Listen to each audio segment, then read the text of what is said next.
சூப்பரான parotta with chicken கறி பண்ணலாமா? இன்னைக்கு பரோட்டாவும் சிக்கன் கறியும் செய்ய போகிறோம். வாங்க எப்படி செய்யலான்னு பார்க்கலாம். அரை கிலோ மாவு எடுத்திருக்கேன். 1 ஸ்பூன் அளவுக்கு சர்க்கரை சேர்த்துக்கலாம். உப்பு 1 ஸ்பூன் அளவுக்கு சேர்த்துருக்கேன். இது ஒரு மிக்ஸ் கொடுத்துக்கலாம். 1 கிளாஸ் அளவுக்கு பால் எடுத்திருக்கேன். இது ஒரு மிக்ஸ் நல்லா கொடுத்துட்டு பால் சேர்த்துக்கலாம். பால் சேர்த்துட்டு ஒரு முட்டை சேர்த்துக்கலாம்.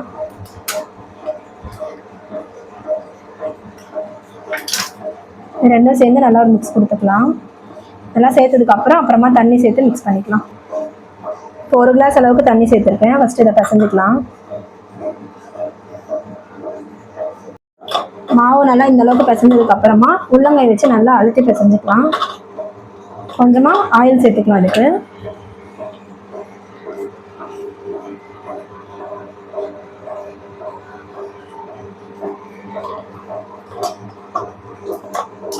ஆயில் சேர்த்து நல்லா உள்ளங்கை வச்சு அழுத்தி ஒரு 5 நிமிஷத்துக்கு பிசைஞ்சுக்கலாம்.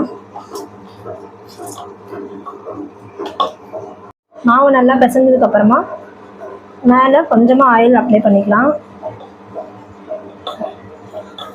அப்ளை பண்ணிவிட்டு ஒரு வெள்ளை துணியில் நல்லா நனைச்சி அதை வந்து நல்லா புழிஞ்சிட்டு இந்த மாவை போட்டு மூடி வச்சிடலாம்.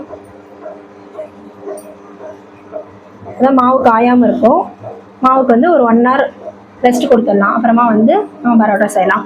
மாவு நல்லா 1 மணி நேரம் பக்கம் ஊறிடுச்சு. இப்போ எடுத்து மறுபடியும் நல்லா பிணைஞ்சிக்கலாம்.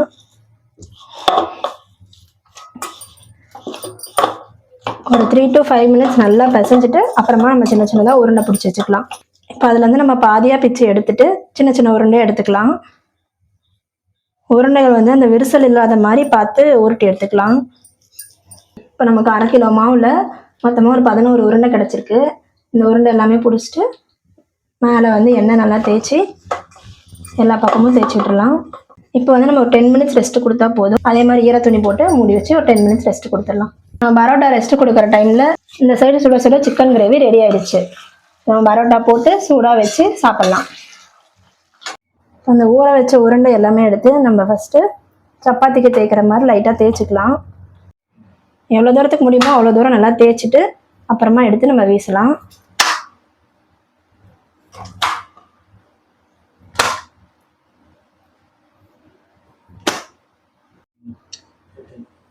இந்த மாதிரி எடுத்து வீசும்போது பிஞ்சிட்டு போகிறது ஓட்டை விழுகிறது இது எதுவுமே நமக்கு பிரச்சனை இல்லை. நம்ம நல்லா எடுத்து எவ்வளோ தூரம் முடியுமோ அந்தளவுக்கு வீசிட்டு உருண்டை பிடிச்சி வச்சுக்கலாம். இந்த பீடாவை வந்து நான் நூல் பரோட்டாக்காக நல்லா தேய்ச்சி எடுத்துட்டு கத்தி வச்சு நல்லாவே கோடு போட்டுக்கிறேன். எவ்வளோ பக்கமாக முடியுமோ அவ்வளோ பக்கமாக போட்டுட்டு சுற்றி வச்சுக்கலாம். எவ்வளோ கோடு போட முடியுதோ அவ்வளோ கோடு போட்டுக்கலாம். அப்போ தான் நமக்கு அந்த நல்லா லேயராக கிடைக்கும். இப்போ இது இப்படி வச்சுட்டு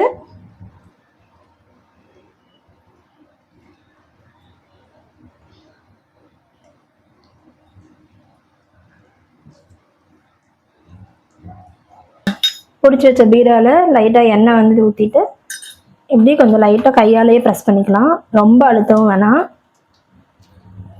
சூடான தோசைக்கல்ல போட்டுக்கலாம்.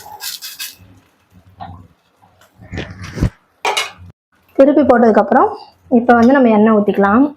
இந்த எண்ணெய் ஊற்றி இந்த பக்கம் அந்த பக்கம் நல்லா திருப்பி போட்டு வேக வைக்கும்போது நமக்கு நல்லா கோல்டன் ப்ரௌனாக கிடைக்கும். நல்லா வெந்ததுக்கப்புறம் நம்ம எடுத்து வச்சுட்டு அடுத்த பரோட்டா போட்டுடலாம். லைட்டாக கையில் வந்து எண்ணெய் தேய்ச்சிட்டு இந்த சூடோடையே இந்த பரோட்டாவை நல்லா இப்படி தட்டிக்கலாம். அதான் நமக்கு இந்த கடையில் கிடைக்கிற மாதிரி நல்லா லேயராக பரோட்டா கிடைச்சிருச்சு. ஹோம்மேட் பரோட்டா என் ஒய்ஃப் பண்ணது. பார்க்கவே செம்மையாக இருக்குங்க. ஒரு கோல்டன் கலரில் ரொம்ப நாளாக கேட்டே இருந்தேன். ஸோ இப்போதைக்கு 2 தான் வீடியோக்காக.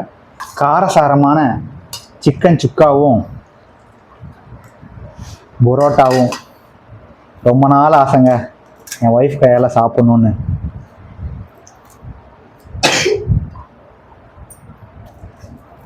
எல்லாத்தையும் ஒரு மிக்ஸ் பண்ணி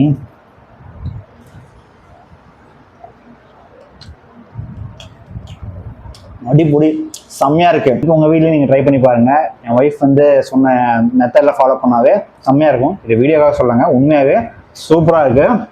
உங்கள் வீட்லையும் ட்ரை பண்ணி பாருங்கள். இந்த வீடியோவை மறக்காமல் உங்கள் ஃப்ரெண்ட்ஸுக்கு ஷேர் பண்ணிடுவாங்க. பார்க்கலாம். பாய்.